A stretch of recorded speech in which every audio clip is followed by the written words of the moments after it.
Today, we are going to create a user. To create a user, please navigate to the Setup tab and to Users. From here, please scroll over to the right-hand side of the screen and select New User. Please fill out all the desired information such as first name, last name, email, and phone number if desired.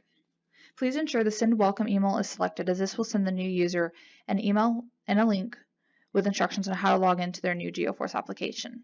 Please also select the desired user type in accordance to the user. For more information over the user types, please navigate to the right-hand side of the page and select the Help button, which will lead you to the Help Desk website. Please select Save Changes. A bar at the top will pop up which says User was successfully created. You have now created a user.